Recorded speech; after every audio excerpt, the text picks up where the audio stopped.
Shalom saudara yang dikasihi Tuhan Yesus Kristus dimanapun saudara berada saat ini. Salam transformasi. Saudara, kalau saya bertanya kepada saudara saat ini, apakah saudara percaya Yesus sebagai Tuhan dan Juru Selamat?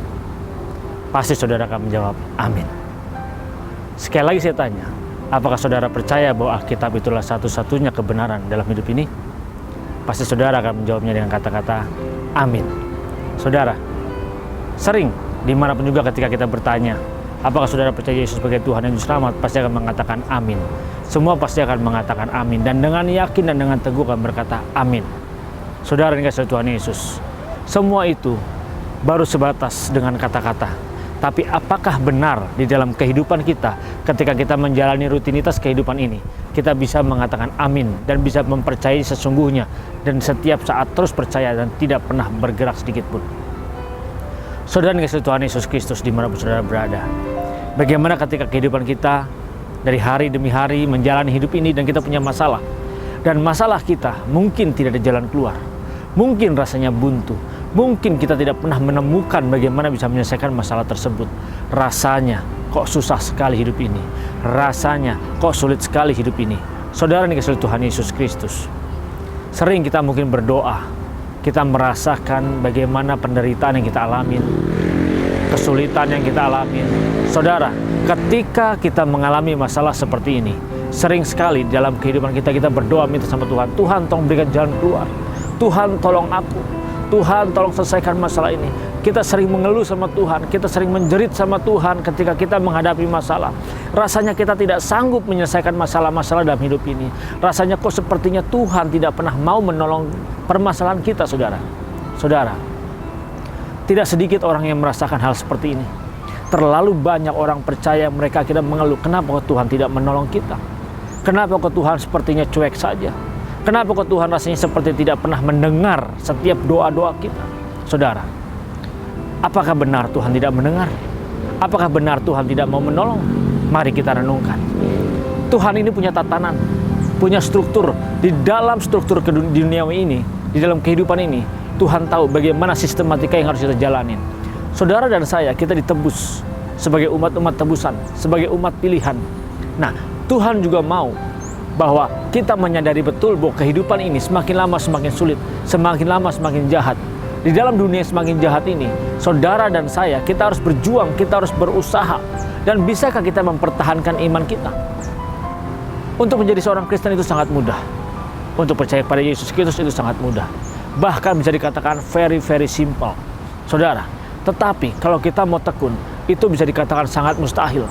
Bagaimana bisa mustahil? Ketika kita menghadapi masalah dalam kehidupan ini, kita berdoa minta pertolongan, tapi rasanya kok seperti tidak ditolong. Kita minta bantuan, tapi rasanya seperti tidak dibantu. Saudara yang dikasihi Tuhan Yesus Kristus, kelihatan menjadi orang Kristen itu mudah. Pernah saya juga mengalami ketika menjadi orang Kristen pertama kali. Kita diinjili oleh orang lain, kita diberikan nasihat, kita dikasih tahu, diajak ke gereja, dikatakan bahwa ketika kita percaya Yesus Kristus sebagai Tuhan dan Juru Selamat, otomatis hidup kita akan dipulihkan, otomatis ekonomi kita akan membaik, otomatis karir kita akan naik. Saudara, benarkah semua itu? Ada yang mengalami benar seperti itu, tetapi banyak juga dan tidak sedikit yang tidak mengalami seperti apa yang dikatakan. Kita berpikir selama ini ketika kita percaya kepada Tuhan, lalu hidup kita akan dipulihkan secepat kilat. Kita merasa bahwa ekonomi kita akan dipulihkan. Kita merasakan bahwa segala masalah kita akan mendapatkan jalan keluar dan diselesaikan tanpa kita bersusah payah.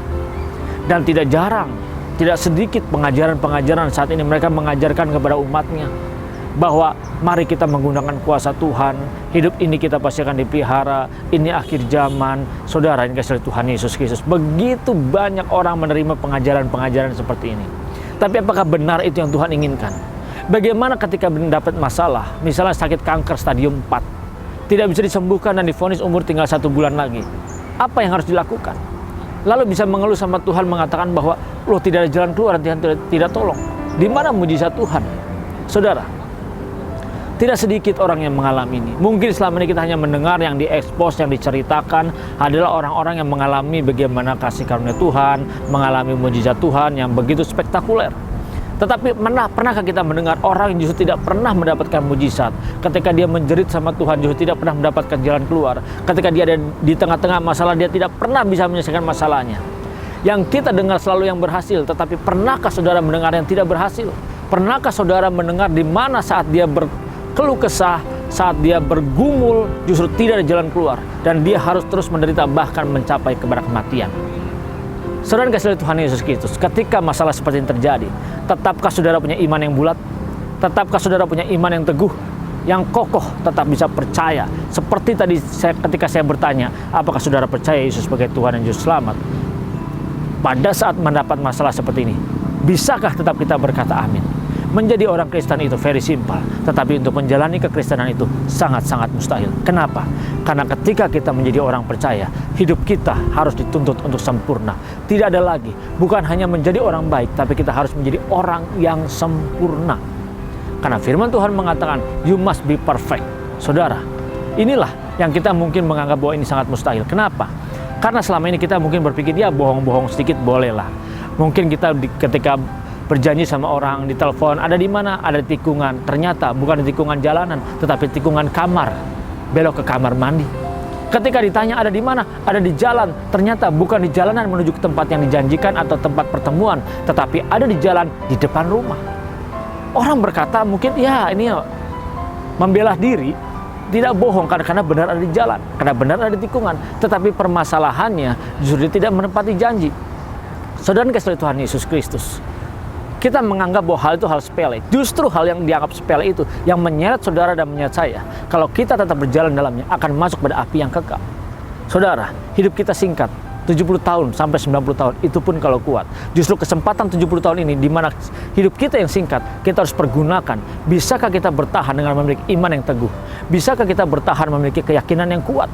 Di tengah-tengah goncangan dunia, di tengah kegaduhan negara kita, saudara yang kasih Tuhan Yesus Kristus, bisakah saudara memiliki keyakinan yang kuat, keyakinan yang teguh, bertahan, berjalan di dalam iman kita? Saudara yang kasih Tuhan Yesus Kristus, tidak mudah dan memang sangat sulit, tapi inilah pilihan. Tidak ada lagi pilihannya buat saudara. Saudara, kita mungkin merasa, ya namanya juga kita hidup di dunia, standar hidup kita. Kalau kita renungkan, coba, ketika kita bangun tidur, apa yang kita lakukan?